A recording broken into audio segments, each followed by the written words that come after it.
There's something unsettling about the future of work that we need to talk about. For centuries, when technology's been introduced, it's created jobs. It's reduced the need for human labour and increased the need for human intellect.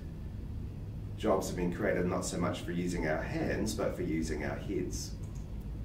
Artificial intelligence is algorithms that can memorise, they can learn from experience, they can analyse, they can create, they can speak, they can judge, and they can make decisions.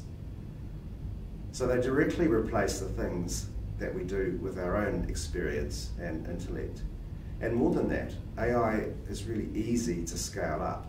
Unlike building a factory or things like that, AI in a matter of milliseconds can go from doing the work of one person to doing the work of 1 million people. I think AI revolution won't be known for creating jobs, it'll be known for changing jobs, and particularly so in professional services.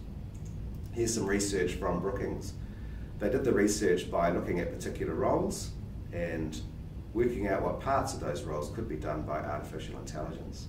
And what you'll notice from here is that it's the well-paid roles, it's the roles where people are paid for their intellect and experience that are the most exposed to AI. And furthermore, when you dig down to professions, engineering is the most exposed, all but one. Those red roles are the ones that are most likely to be replaced by AI. And you can see here, at least from their data set, there was only one role in engineering, which had very low exposure. So I want you to imagine yourself in 5 years, maybe 10 years, sitting at your desk, maybe with a mask, maybe not, and just think about what you might be doing. I think what we'll find is that we'll be doing things that solve a wider range of problems, and that we'll be doing things at a bigger scale. I work in natural language processing, which is a branch of AI that can communicate and understand communication and text and documents. We've created a tool which mimics a consultation expert asking people for their feedback and suggestions. We can talk to one person or we can talk to 1 million people all at once. It really doesn't make that much difference. And because of this difference in scale and cost, we're now reaching parts of the community that were just completely cost ineffective to reach before.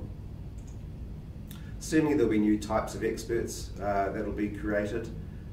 We now have AI testers, so these are people who understand how AI works so that they can try and confuse it, so that we can make it learn more quickly. There are roles in linguistics now that there never were before. There certainly will be an increased need for people to be able to work with AI. AI is never going to be perfect. It just uses statistics to make its decisions and recommendations. And it will never be 100%. So there's always a role there for a person in the loop to make that final decision and to make sure that the AI is working as it should. I think for some of us we'll need to retrain, and for some people it will be constant retraining. So as new algorithms are developed, which do some of the things that we do now, it'll become impractical for people to continue to do that, to do those tasks. And that's because the cost of delivering AI, once it's well trained and the investments being made, drops to near zero. You're just paying to move electrons around in a supercomputer. And so if other people have that AI, it's just uncompetitive for us not to use the AI. Vladimir Putin said the country with the best AI will dominate the world. And I believe the organisations with the best AI will dominate their markets.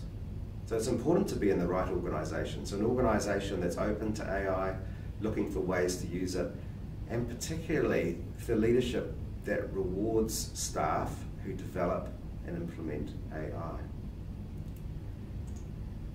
I think it's important to stay ahead of the curve. So things with AI happen quickly. You don't need to become an expert, but just keep an eye on things that are changing so you know what's coming. This is so you can also help our clients to understand what's coming for them and ways that our services might be changing. Think about how you can magnify your impact. One of the examples I love is a group who used satellite photos, and they used AI to do visual recognition on those photos. And what they can now do is they can track fishing vessels. The fishing vessels can't escape. They used to turn off their trackers and then go and do illegal fishing and then go back and turn them back on. Now people know exactly where these fishing vessels are, and so all of a sudden it's had a dramatic impact on illegal fishing. It's that kind of impact that we can achieve that we just couldn't achieve even a year ago. It's really important. AI, it doesn't have consciousness. People are still going to buy from people.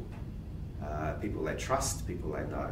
But while maybe building relationships, keeping your connections going might be, a small part of your role now, it'll probably triple, quadruple as part of your role, because that's where your value will come. Finally, AI is not kind. It'll make decisions that for us would seem quite without emotion. And some people struggle with change. And so for them, their careers and their jobs might have an amount of anxiety. So it's important that we're kind, that we help people, and that we make sure that whatever we do with AI is interpreted in that sense of kindness. So AI is definitely going to change your career. I guess how it will do, though, is not yet written. I hope I've given you some ideas on how you can future-proof your career so that you'll be able to ride this wave of AI. Thanks.